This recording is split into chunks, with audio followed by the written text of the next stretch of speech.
Good morning, guys. Welcome to my Eme vlog.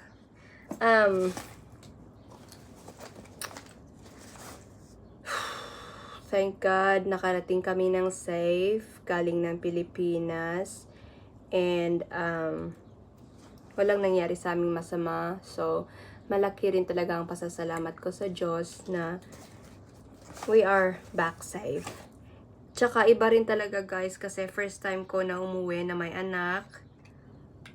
At ang hirap-hirap pala talaga kasi kailangan mong isipin yung tulog niya, yung pagkain niya, lahat-lahat na lang, guys.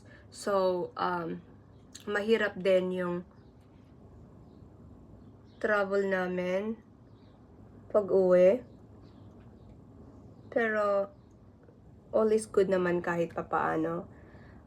Iba rin talaga kasi pag may anak ka, ang dami-dami mong kailangang isipin. Pero, ang mas kakaiba, iba rin talaga, sinasabi ko na talaga sa inyo, iba rin talaga yung immigration natin dyan sa Pilipinas, ano? Sinasabi ko na talaga. Ay nako, nakaka-stress, ang dami-dami nilang tinatanong, na tsurba-tsurba, na hindi naman kasali sa pagpunta ko dito sa Australia. Yung out of the topic na sila, pero sige, push pa rin, kasi sila naman yung taga-immigration, di ba? May karapatan silang i-offload ka kung hindi mo sasagutin yung mga tanong nila. Pero, yung guys, medyo iba talagang immigration natin dyan sa Pilipinas. Talagang nakaka-lurky.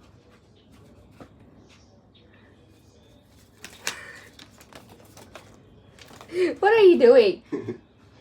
Now I have money because I'm vlogging. That's my money. Should you steal some of it? Nah. Where's some baby wipes? In my ass. Oh, gee, girl.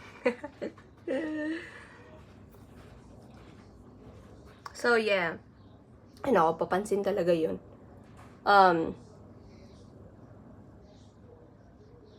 Kahit ganun-ganun ang immigration natin, mahal pa rin natin ang Pilipinas, 'di ba? Wala naman talagang kapantay ang Pilipinas. Talagang the best talaga ang Pilipinas. It's more fun in the Philippines. Kung wala yung mga buhaya natin dyan sa Malacanang, hindi magiging unique ang Pilipinas pag wala sila. So, kahit papaano, kahit nakaka-stress, kahit nakaka-angry mode sila, iba pa rin talaga.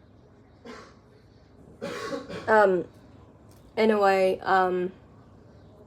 sa mga kapamilya ko dyan, kaibigan ko na hindi namin nakita or pinuntahan or nakipag-meet or nakipag-chat, sorry talaga, guys, kasi limited lang talaga yung time namin. Most of the time, most of our vacation, nag-spend talaga kami sa Sagada. Pumunta naman kami ng Baguio, pero limited lang yung movement namin doon kasi wala kaming sasakyan. Ang hirap-hirap sumakay sa taxi, sa jeep and everything. Lalo na pag may anak ka. Buti sana kung wala kaming anak, madali lang yung punta sa isang lugar. Pero kasi nga meron kaming Isabela, ang hirap-hirap mag-move. Pero hopefully next time, guys, makita namin kayo at makasama namin kayo.